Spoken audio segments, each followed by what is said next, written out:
এদিকে সন্ধ্যা ঘনিয়ে আসছে, বাড়ছে হিংস্র বন্যপ্রাণীদের আনাগোনা।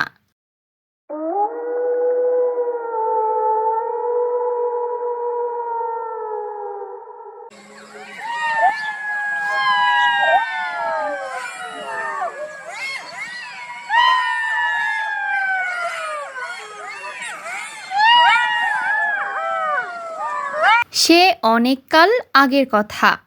এক গ্রামে ছিল একটি গরু এবং আরেকটি ছাগল।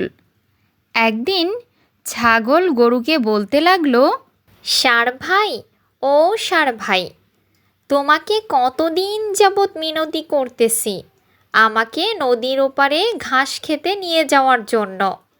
আজ আমাকে তোমার সাথে নদীর ওপারে নাও না গো। এখানে যে আর কোনো ঘাস নেই, আমার খাওয়ার মতো কোনো ঘাস নেই এখানে। তোকে এক কথা বোঝাতে বোঝাতে আমি হয়রান হয়ে পড়েছি।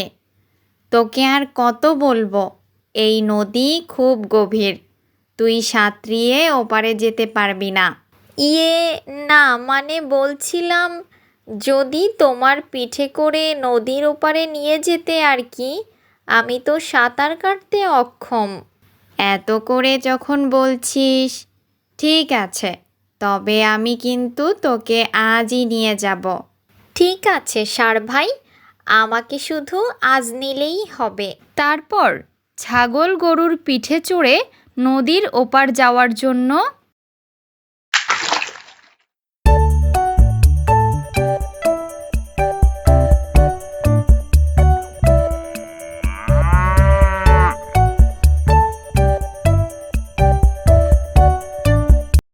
যা, এখানে লম্বা লম্বা ঘাস আছে, পেট ভরে খেয়ে নে।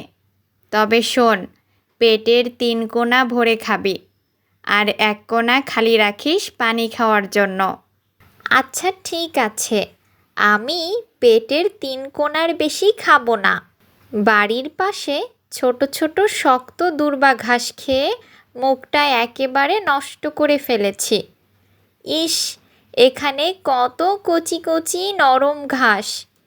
এই ঘাস খেলে আমি অল্প দিনে মোটা হয়ে যাব। বেশি করে খেয়ে নেই। এই গরু আমাকে আর আনবে বলে মনে হয় না।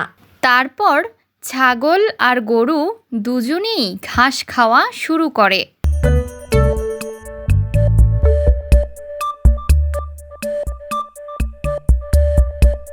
ছাগল এই কচি নরম ঘাসের লোভ সামলাতে না পেরে গরুর উপদেশ ভুলে গিয়ে পেটের 4 কোণা ভরে ঘাস খায়।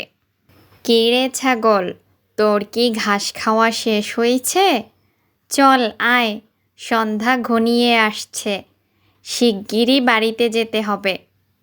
এখানে আবার বাঘের ভয় আছে, এই পাশের জঙ্গলে বাঘেদের বসবাস রয়েছে। ষাঁড় ভাই, আমার ঘাস খাওয়া শেষ হয়েছে, তবে আমার পেটটা যে অনেকটা ভারী হয়ে গেছে, আমি সঠিকভাবে নড়তে পারছি না। বলিস কি, যা ভয় করছিলাম তাই করলি? এখন তোকে আমার পিঠে চড়ালে আমি নদীর জলে ডুবে যাব।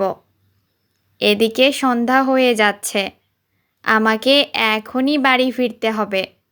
আমি যাই। এই বলে গরু ছাগলকে রেখে বাড়িতে চলে গেল। এদিকে সন্ধ্যা ঘনিয়ে আসছে, বাড়ছে হিংস্র বন্যপ্রাণীদের আনাগোনা।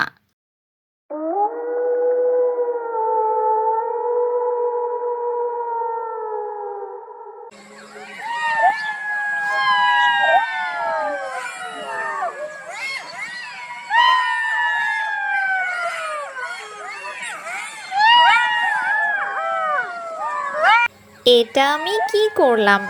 ঘাসের লোভ সামলাতে না পেরে জীবনটাকে মৃত্যুর মুখে টেনে দিলাম। এখন আমি কি করব? এদিকে সন্ধ্যা হয়ে যাওয়ায় টুনি এই পথ দিয়ে উড়ে ঘরে ফিরছিল। টুনিকে দেখে ছাগল বলতে লাগলো, ও বনের পাখি, আমাকে একটু সাহায্য করো না গো, আমি যে মহা বিপদে পড়ে গেছি। কি হয়েছে ছাগল ভাই? সন্ধ্যা হয়ে যাচ্ছে, তুমি এখনো ঘরে ফিরছো না কেন? আর তোমার কিসের বিপদ? আমি একটি ষাঁড়ের পিঠে চড়ে নদীর ওপার আসছিলাম ঘাস খাওয়ার জন্য। প্রথমবার লম্বা কচি ঘাস পেয়ে আমি পরিমাণের চেয়ে বেশি খেয়ে ফেলেছি। তাই ষাঁড় আমাকে বহন করতে আর সক্ষম নয় বলে আমাকে রেখেই চলে গেল। হায় হায়, বলো কি ছাগল ভাই, এখানে তো বন্যপ্রাণীর ভয় আছে। বেচারা ষাঁড় তোমাকে এত বড় বিপদের মুখে ফেলে চলে গেল কিভাবে? শোনো, আমি তোমাকে একটা বুদ্ধি দেই।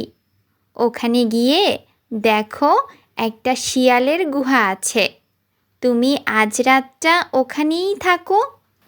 গরু আমাকে বিপদের মুখে ফেলে গেছে, আর তুমি আমাকে মৃত্যুর মুখে টেনে দিচ্ছ। শিয়াল এসেই তো আগে আমার ঘাড় মটকাবে। না ছাগল ভাই, শিয়াল তোমার ঘাড় মটকাবে না, বরং সে উল্টো গুহা ছেড়ে দৌড়ে পালাবে। শোনো, আমি তোমাকে একটা মন্ত্র শিখিয়ে দিচ্ছি। তুমি শিয়ালকে দেখা মাত্রই এই মন্ত্রটি বলবে।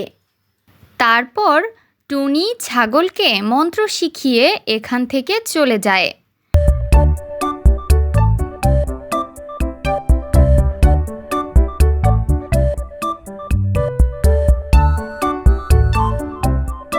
ছাগল টুনির মন্ত্র শিখে মনের ভয়ে শিয়ালের গুহায় গিয়ে আশ্রয় নেয়।